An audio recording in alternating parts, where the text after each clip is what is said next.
to IET English Learning Club. English grammar super ട്രിക്സിന്റെ 2ാം ദിവസത്തിലേക്ക് സ്വാഗതം. ഒന്നാം ദിവസം പഠിച്ച കാര്യങ്ങൾ മനസ്സിലോർത്ത് ഇത് കാണുക, കേൾക്കുക. എപ്പിസോഡ് 2. ഈസിയായി ഇംഗ്ലീഷ് സംസാരിക്കാം English grammar super ട്രിക്സിലൂടെ.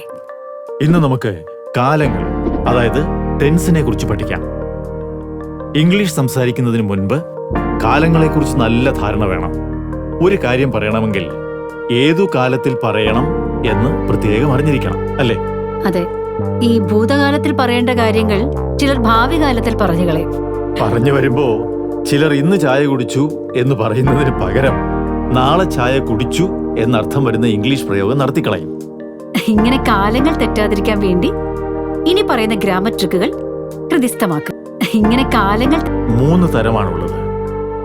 Present tense, അതായത് വർത്തമാനകാലം, പാസ്റ്റ് ടെൻസ്, അതായത് ഭൂതകാലം, ഫ്യൂച്ചർ ടെൻസ്, അതായത് ഭാവി കാലം. ഇനി നമുക്ക് ഈ ടെൻസിനെ പറ്റി കൂടുതലൊന്ന് പഠിക്കാം. എന്താ നോക്കാം. ഐ ലവ് യു, അതായത് ഇത് പ്രസന്റ് ടെൻസ് ആണ്, അല്ലേ? അപ്പൊ ഐ ലവ്ഡ് യു എന്നാലോ പാസ്റ്റ് ടെൻസ് ആകുമല്ലോ. അപ്പൊ ഫ്യൂച്ചർ ടെൻസ് എങ്ങനെ? I will love you. ആ, ഞാൻ നിന്നെ സ്നേഹിക്കുന്നു. I love you. Present tense, നടന്നുകൊണ്ടിരിക്കുന്ന ഒരു കാര്യം ഏറ്റവും ലളിതമായ വർത്തമാനകാലത്തിൽ പറയുന്നു. അതായത് ഞാൻ നിന്നെ സ്നേഹിക്കുന്നു എന്ന വാക്യത്തിൽ സ്നേഹിക്കുന്നു എന്നത് നടന്നുകൊണ്ടിരിക്കുന്ന കാര്യമാണ്. ഇപ്പോൾ നടന്നുകൊണ്ടിരിക്കുന്ന കാര്യം പറയുന്നതിനാണ് പ്രസന്റ് ടെൻസ് ഉപയോഗിക്കുന്നത്. അതെ അതെ അതെ. ഐ ലവ്ഡ് യു, ഞാൻ നിന്നെ സ്നേഹിച്ചു. അത് പാസ്റ്റ് ടെൻസ് ആണ്, അതായത് ഭൂതകാലം. കഴിഞ്ഞുപോയ ഒരു കാര്യത്തെ സൂചിപ്പിക്കുന്നതിനാണ് നമ്മൾ പാസ്റ്റ് ടെൻസ് ഉപയോഗിക്കുന്നത്, കേട്ടോ. സ്നേഹിച്ചു എന്ന വാക്യം കഴിഞ്ഞ കാര്യത്തെയാണ് സൂചിപ്പിച്ചിട്ടുള്ളത്. അതായത് ഞാൻ നിന്നെ സ്നേഹിച്ചു എന്ന വാക്യത്തിൽ സ്നേഹിച്ചു എന്ന് പറയുന്നത് കഴിഞ്ഞ കാര്യമാണ്. അതെ. അപ്പോ ഇനി നടക്കാൻ പോകുന്ന കാര്യത്തിനെ എങ്ങനെ പറയും? നോക്കാം. ഐ വിൽ ലവ് യു, ഞാൻ നിന്നെ സ്നേഹിക്കും. അതായത് ഫ്യൂച്ചർ ടെൻസ് ആണ്. മലയാളത്തില് ഭാവി കാലം എന്ന് പറയും. നടക്കാൻ പോകുന്ന കാര്യത്തെ സൂചിപ്പിക്കുന്നതിനാണ് ഈ ഫ്യൂച്ചർ ടെൻസ് ഉപയോഗിക്കുന്നത്. ഞാൻ നിന്നെ സ്നേഹിക്കും, ഐ വിൽ ലവ് യു, നടക്കാൻ പോകുന്ന കാര്യമാണ്. ഇപ്പോ കാലത്തെക്കുറിച്ചുള്ള അബദ്ധധാരണകളാണ് പലർക്കും കാലക്കേട് വരുത്തി വെക്കുന്നത്. മനസ്സിലായോ?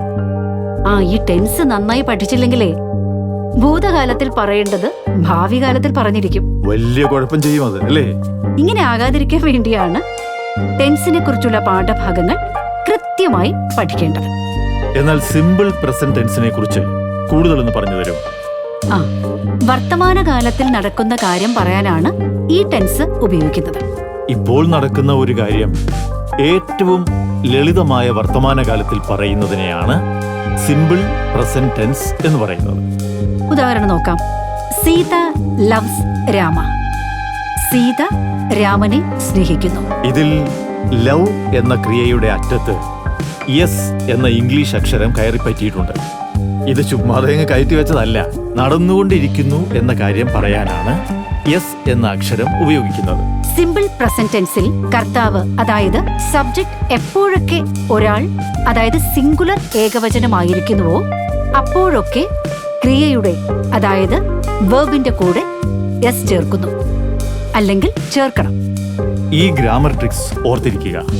സിമ്പിൾ പ്രസന്റ് ടെൻസിൽ സബ്ജക്ട് ഏകവചനമാണെങ്കിൽ വെർബിനോടൊപ്പം യെസ് ചേർക്കുന്നു. സബ്ജക്റ്റ് ഒന്നിൽ കൂടുതലുണ്ടെങ്കിൽ, അതായത് ബഹുവചനമാണെങ്കിൽ യെസ് ചേർക്കുന്നില്ല. ഈ സൂത്രവാക്യം മാത്രം ഓർമ്മിച്ചിരുന്നാൽ സാമാന്യ വർത്തമാനകാലത്തിൽ നിങ്ങൾക്ക് എന്ത് വേണമെങ്കിലും പറയാം. സബ്ജക്റ്റിന്റെ എണ്ണം നോക്കി യെസ് എന്നത് വെർബിനോട് ചേർക്കുകയോ ചേർക്കാതിരിക്കുകയോ ചെയ്താൽ മതി, അല്ലേ? സിമ്പിൾ പ്രസന്റ് ടെൻസിൽ നിർബന്ധമായും മനസ്സിലാക്കിയിരിക്കേണ്ട ഒരു കാര്യം കൂടിയുണ്ട്. അതായത് സബ്ജക്ട് ഏകവചനമാണെങ്കിൽ, അതായത് സിംഗുലർ ആണെങ്കിൽ വെർബിനോട്, അതായത് ക്രിയയോട് യെസ് ചേർക്കണമെന്ന പൊതുനിയമത്തെ എക്കാലവും വെല്ലുവിളിക്കുന്ന ഒരു വില്ലനുണ്ട്.